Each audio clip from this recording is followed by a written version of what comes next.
आज पुराण पृष्ठार एक सुंदर प्रश्नटी उपस्थापन करिछि।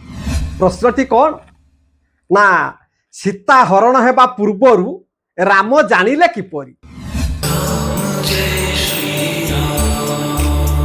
राम हेउछंती परम ब्रह्म, स्वयं अंतर्यामी पुरुष, समस्तंकर अंतरर कथा से जानि पारंती। तेबे परम ब्रह्म राम किपरि जानिले, किए तांकु कहिथिले, ये संपर्क रे आज आमे आलोचना करिबा। आपण मानकु मोर अनुरोध, एही भिडियोटी निश्चय संपूर्ण भाव रे देखो। जत्ते बेले अयोध्यापति श्रीराम, जनकनंदिनी जानकी आउ अनुज लक्ष्मण पंचवटी वन रे पत्र उड़िया निर्माण करी रही थिले, ये सही समयर कथा। दिने अनुज लक्ष्मण कहिले, भाई मु फलमूल आनिबाकू अरण्य को जीवी, आपण आदेश करंतु। प्रभु श्रीराम कहिले, लक्ष्मण रे तबे फलमूल आनिबाकू जाओ, किंतु अल्प समय मध्यरे फेरी आसीबो। भाईंकर कथा अनुसार अनुज लक्ष्मण फलमूल पाई अरण्य को जाइछन। तबे पत्र कुडिया रे प्रभु श्रीराम आउ मां जानकी दुई जन उपस्थित अछन। विभिन्न कथा आलोचना करूछन, हास परिहास मध्य करूछन। यही हास परिहास छଳରେ सती शिरोमणि सीता कहिले, प्रभु हे कोदंडधारी, पूर्वरे मोर पिता माता किए, ये संपर्क रे आपण मते कहंतु। पूर्व जन्म रे मोर पिता माता किए थिले, ये संपर्क रे आपण कही मोर संशय दूरीभूत करंतु। कोमलांगी सीतांकर वाक्य को श्रवण करि सारी प्रभु श्रीराम कहिले, देवी तेबे तमर पूर्व जन्म रे पिता माता किए थिले, से संपर्क रे मु कहूछि, तमे श्रवण कर। राम कहउछंती, मां सीता ठाकुरानी सुनुछन।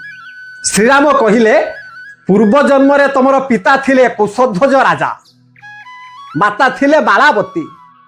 तमे जते बेले मां को गर्भरु जन्म नेलो, से जन्म नेबा समय रे वेदध्वनि उच्चारण कलो।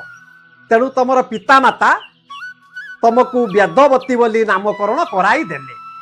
जन्म नेबा मात्रे ब्रह्मा उपासना करिबा पाई तमे नैमिषारण्य को गल।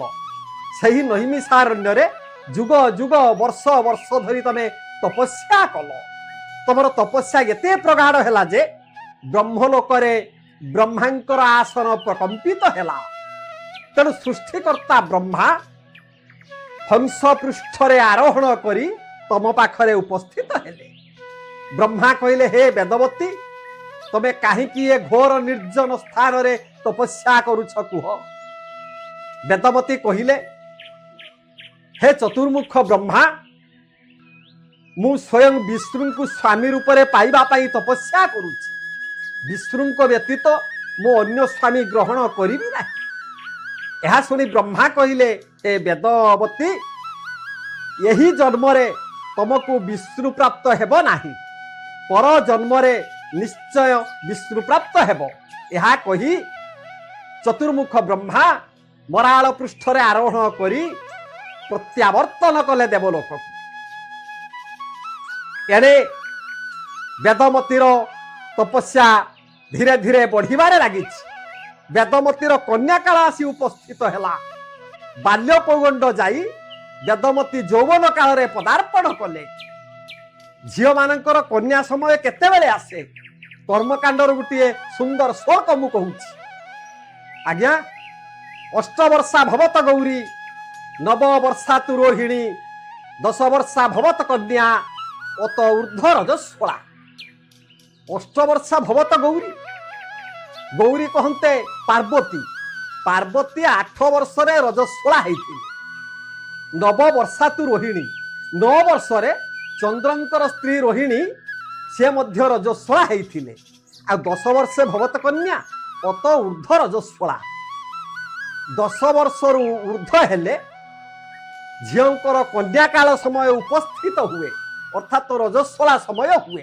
तेणु बाल्य पौगंड काल को अतिक्रम करी यौवन काल रे वेदवती पदार्पण करिथिले। राम कहउछंती, सीते तुमे जते बेले पूर्ण यौवन काल रे पदार्पण कलो, सेते बेले सेई गंधमार्धन पर्वत रे ତମର ତପସ୍ୟା ଚାଲିଥାଏ। ଠିକ୍ ଏହି ସମୟରେ ଦୁଷ୍ଟ ରାବଣ ଦିଗ୍ବିଜୟ ସାରି ଆସୁଥିବା ସମୟରେ ତାଙ୍କର ଲୋଲୋପ ଦୃଷ୍ଟି ତମ ଉପରେ ପଡ଼ିଲା।